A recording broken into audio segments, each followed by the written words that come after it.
প্রথমেই আমি একটা বড় বাউলের মধ্যে নিয়ে নেব 2 কাপ পরিমাণে ময়দা। এই রেসিপিটা কিন্তু ময়দা দিয়ে তৈরি করলেই খেতে বেশি ভালো লাগবে। তারপর আমি দিয়ে দিচ্ছি এখানে চিনি। আমি এখানে চিনিটাকে মিক্সিতে ভালো করে গ্রাইন্ড করে নিয়েছিলাম। আপনারা চাইলে শিলনোড়ায় বেটেও নিতে পারেন।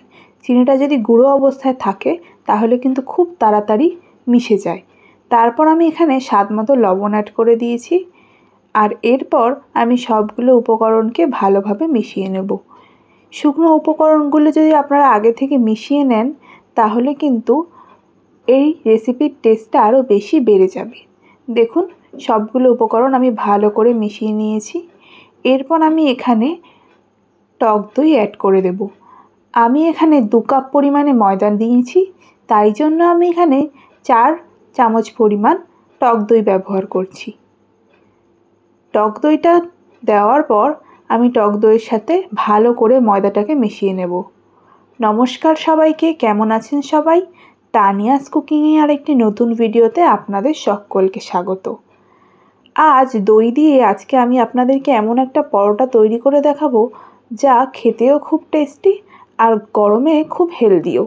দেখুন দইটার সাথে ময়দাটাকে আমি ভালোভাবে মিশিয়ে নিয়েছি। এরপর আমি এখানে উষ্ণ গরম জল দিয়ে ময়দাটাকে মেখে নেব। একেবারে বেশি পরিমাণে জল অ্যাড করে দেবেন না, তাহলে কিন্তু খুব বেশি নরম হয়ে যাবে, তখন কিন্তু হাতে লেগে যেতে পারে। দেখুন অল্প অল্প করে জল অ্যাড করে আমি ময়দাটাকে ভালোভাবে মেখে নিচ্ছি। আমি ময়দাটাকে ভালো করে মেখে নিয়েছি। এরপর এর উপরে সামান্য পরিমাণে আমি সানফ্লাওয়ার অয়েল দিয়ে দেব।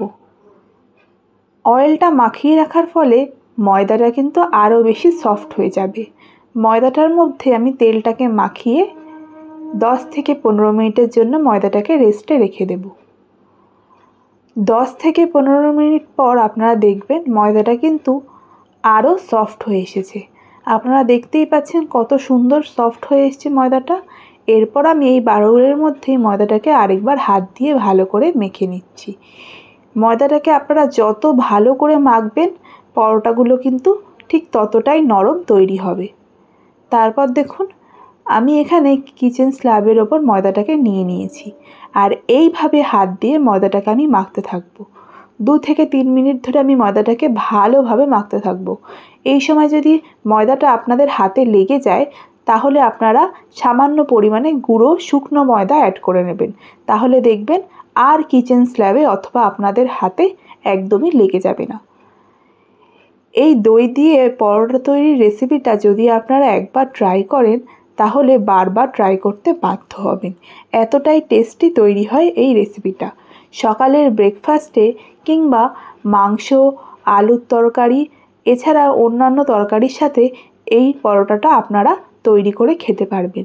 খুব তাড়াতাড়ি তৈরি হয়ে যায় আর রান্না করতেও কিন্তু খুব কম সময় লাগে। দেখুন ময়দাটাকে আমি ভালো করে মেখে নিয়েছি। এরপর এই ময়দাটা থেকে আমি লেচি কেটে নেব। আমি এখানে বেশ অনেকটা বড় আকারেই লেচি কেটে নিচ্ছি। আপনারা আপনাদের ইচ্ছে মতো লেচি কেটে নেবেন। তবে আমি আজকে যেই প্রসেসে পরোটা ভাজা বা পরোটা তৈরি করা দেখাবো সেই প্রসেসের জন্য কিন্তু লেচিগুলো যদি বড় আকারে কাটা হয় তাহলেই কিন্তু বেশি ভালো তৈরি হবে। দেখুন আমি একে একে সবগুলো লেচি কেটে নিচ্ছি। আমি এখানে 2 কাপ ময়দা থেকে মোটমাট 6টা লেচি কেটে নিয়েছি। তাহলে আপনারা লেচির আকারগুলো আশা করি বুঝতে পারবেন। দেখুন তারপর আমি এখানে কিচেন স্ল্যাবের ওপর একটা লেচি নিয়ে নিয়েছি আর তার ওপর কিছুটা গুঁড়ো ময়দা ছড়িয়ে নিচ্ছি। এরপর এই লেচিটাকে আমি বেশ কিছুটা বড় আকারে বেলে নেব। বন্ধুরা আমার ভিডিওগুলি আপনাদের কেমন লাগে অবশ্যই কিন্তু আমাকে কমেন্ট করে জানাবেন।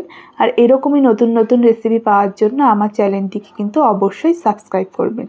দেখুন আমি এখানে পরোটাটাকে বেশ কিছুটা বড় করে আকারে বেলে নিয়েছি আর তারপর এখানে সামান্য পরিমাণে সানফ্লাওয়ার অয়েল দিয়ে দিচ্ছি।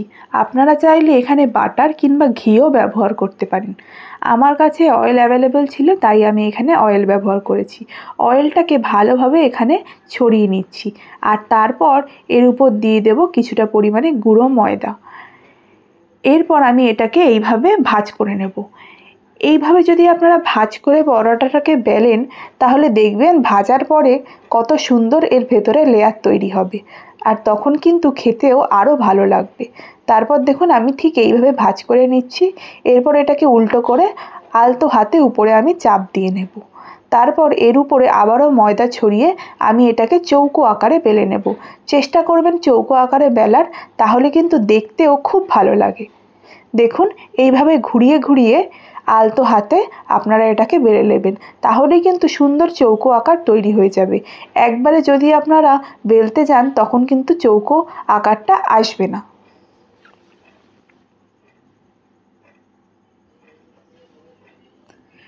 দেখুন পরোটাটা কিন্তু এবার আমার বেলা একেবারে কমপ্লিট। অন্যদিকে আমি একটা ফ্রাইং প্যান বসিয়ে দিয়েছিলাম। ফ্রাইং প্যানটাকে আমি হাই হিটে গরম করে নিয়েছি। এরপর বেলে রাখা পরোটাটাকে আমি এর উপরে দিয়ে দেব। প্রথমেই কিন্তু এর উপরে তেল, বাটার কিংবা ঘি দেবেন না। প্রথমে পরোটাটাকে ভালোভাবে সেঁকে নেবেন, তাহলেই কিন্তু একমাত্র পরোটাটা সুন্দরভাবে ফুলবে। প্রথমেই যদি আপনারা তেল দিয়ে দেন তাহলে কিন্তু পরোটাটা একেবারেই ফুলবে না। ভালো করে প্রথমে পরোটাটাকে আমাদের ভেজে নিতে হবে। দেখুন এইভাবে চারদিক দিয়ে ঘুরিয়ে ঘুরিয়ে আপনারা এটাকে সেঁকে নেবেন। এই সময় গ্যাসের ফ্লেমটাকে হাইয়ের দিকেই রাখবেন আর বারবার উল্টে পাল্টে ভাজবেন। একদিক যদি আপনারা ফেলে রেখে দেন তাহলে কিন্তু পরোটাটা ফুলবেও না আর একেবারে চিপসে থাকবে। এইভাবে বারবার ঘুরিয়ে ফিরিয়ে আপনারা এটাকে ভেজে নেবেন। আস্তে আস্তে দেখবেন পরোটা কিন্তু চারদিক দিয়ে ভাজাও হয়ে যাবে আর সুন্দর ফুলতেও শুরু করবে। নামানোর ঠিক 1 মিনিট আগে আমি এটাকে তেল দিয়ে ভেজে নেব। খুব বেশিক্ষণ তেল দিয়ে ভাজবো না, তাহলে কিন্তু পরোটা অনেক বেশি তেল টেনে নেবে। দেখুন পরোটাটা কিন্তু এবার সেঁকা একেবারে কমপ্লিট আর এটা কিন্তু এখন অনেকটাই ফুলে গেছে। এই মোমেন্টে আমি এখানে সামান্য পরিমাণে তেল অ্যাড করে দিচ্ছি। আপনারা যদি চান এই পরোটাটাকে তেল ছাড়াও ভাজতে পারেন, তাহলেও কিন্তু খেতে মন্দ লাগবে না। তেলের বদলে আপনারা ঘি কিংবা বাটারও ব্যবহার করতে পারেন। এবার দেখুন পরোটাটাকে আমি সুন্দরভাবে ভেজে নিয়েছি। এবার আমি এটাকে তুলে নিচ্ছি। একইভাবে পরের পরোটাগুলোকেও আমি ভেজে নিয়েছিলাম। আপনারা দেখতেই পাচ্ছেন কত সুন্দর পরোটাগুলো তৈরি হয়েছে। এই পরোটাগুলো কিন্তু চায়ের সাথে খেতেও খুব ভালো লাগবে। একেবারে সফট, নরম, তুলতুলে তৈরি হয়েছে। আমি আপনাদেরকে একটা ছিঁড়ে দেখিয়ে দেব যে ভেতরে কতগুলো লেয়ার তৈরি হয়েছে। আমি যেই প্রসেসে পরোটাটাকে বেলেছি সেই প্রসেসে যদি আপনারা বেলে থাকেন তাহলে এরকমই সুন্দর লেয়ার তৈরি হবে। তাহলে আজকের রেসিপিটা আপনাদের কেমন লাগলো অবশ্যই আমাকে কমেন্ট করে জানাবেন, আর এরকমই নতুন নতুন রেসিপি পাওয়ার জন্য আমার চ্যানেলটিকে অবশ্যই সাবস্ক্রাইব করবেন।